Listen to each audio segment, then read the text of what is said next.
back here again from the Richard Schwartz and Associates Studios. Cody, the first, kind of third of the show, we expressed our woes with this past Saturday's game.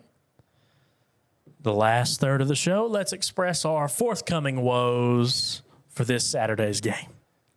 Mississippi State hosts Florida this weekend, 11 a.m. kickoff, and this is a god-awful Florida team. They're bad.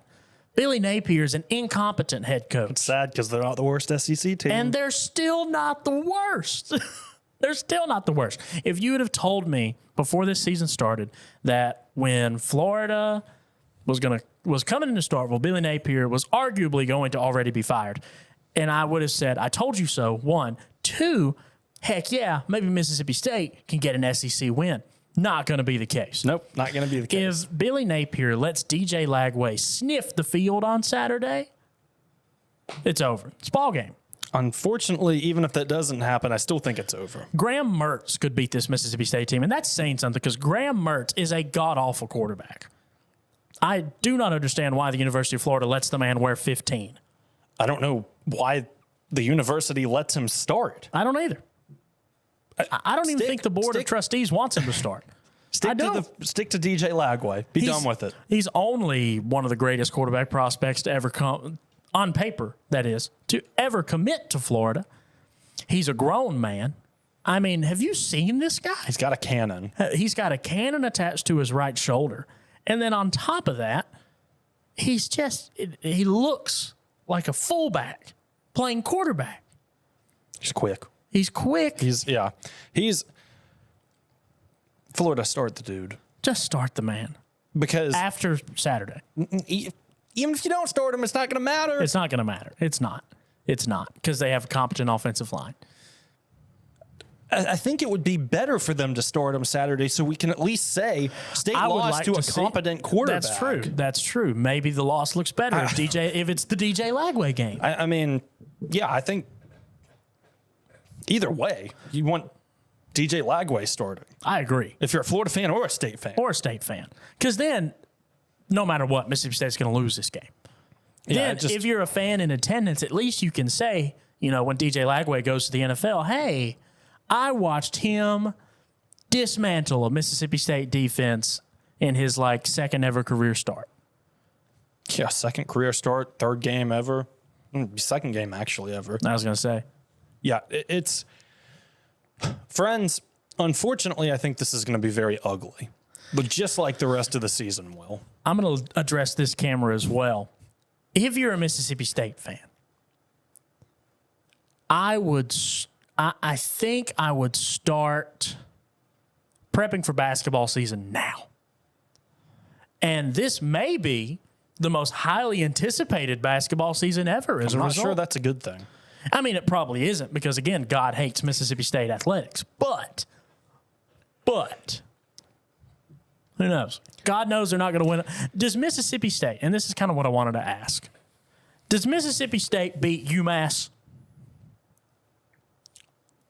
I have a very hard time believing that. UMass is appallingly bad. Okay, but what you got to realize is, and of course I don't know the score off the top of my head, but that UMass and Mississippi State have a similar opponent, correct? Yes. Who is that opponent? Do believe that was Arizona State. No, it was Toledo. Yeah, Toledo. It was Toledo, the team that absolutely dismantled Mississippi State. Yes. Do you know what the score of that game was? UMass scored. It was a lot closer. Yep. It was 38-23. Yep. I don't have a lot of hope. I don't either. I hate to say it. It might be a 1-11 season. God. Tell me who. Because we just agreed that UMass will probably win. Which SEC school are you beating? Maybe Arkansas? Maybe? Really? Arkansas. Do you want me to go through the schedule? Arkansas did struggle against UAB. Florida? No. Probably not. Texas? Absolutely not. Georgia? Not. Absolutely not. Think about this. How many points are going to be allowed by Mississippi State between Tennessee, Texas, and Georgia? A lot. Tennessee may score 100 by themselves. Yes, they might. Because that game is in Neyland. It is. Texas may score 200. It's in Austin. Arch Manning's backup is going to get to play. Yeah. Anyway, you're not winning those games. No, Texas not a shot. A&M, it ain't happening. Not going to happen. They look half decent. Arkansas, maybe, but I still think no. Maybe. Missouri, not a chance. Not a snowball's chance. And this is 1 year, and I'm the one that is usually preaching in rivalry games, anything It's can anybody's happen. game. It's in It's Oxford not this year. anybody's game. It's not It's not anybody's game. Ole Miss looks like a playoff team. Oh, absolutely. I mean, Ole Miss, yes. Yes. I hate to say it, but yes. Yes. Yes. Not good things. Not good things. Have we Is ever... Mississippi State going to do a thing? They may do a thing, a bad thing. They're going to do a lot of bad things.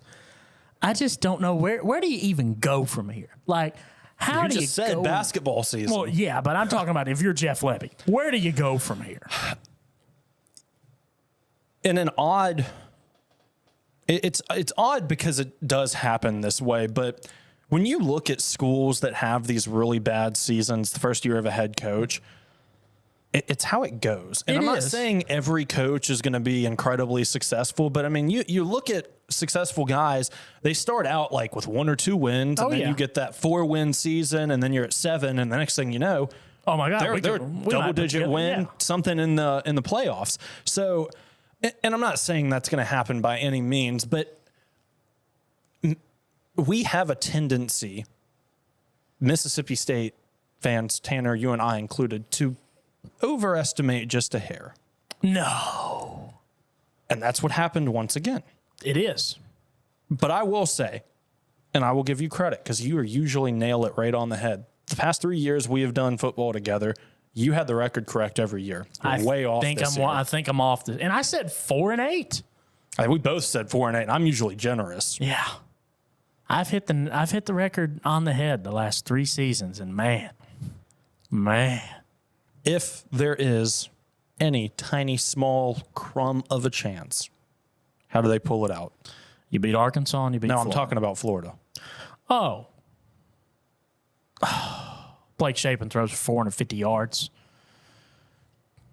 Do you think he has the time to do that? Not at all. Okay. That's why I don't think it's going to happen. But that's what's going to have to happen because God knows this offensive line isn't going to be able to run the ball. Yeah, it's going to be a tough rest of the season, unfortunately. Save us, Chris Jans. Back-to-back, no bowl game years. Yeah, that's the first time that in a while. happened. First time in a while. Save us, Chris Jans. Save us, Josh Hubbard. Josh Hubbard. I can't wait till Dude can play. He can. Someone told me the other day, they were like, man, imagine if Josh Hubbard was 6'1". And I said, if Josh Hubbard was 6'1". That's a terrifying thought. Well, I said if Josh Hubbard was 6'1", he'd be playing for Kentucky instead of Mississippi State. So be thankful he's 5'10". That's about all the time we've got here on this Maroon and White edition. Sorry it wasn't happy-go-lucky, but there's just not much to smile about at the moment. Kind of matched the weather over the past couple of days. Yeah, kind of matched it. Bad. We'll be back next week with some more high school action, and the week after we'll dive into exactly how Mississippi State football disappointed us yet again. All that and more on the next installment of the Maroon and White edition of the Magnolia Fields podcast. Thank you so long.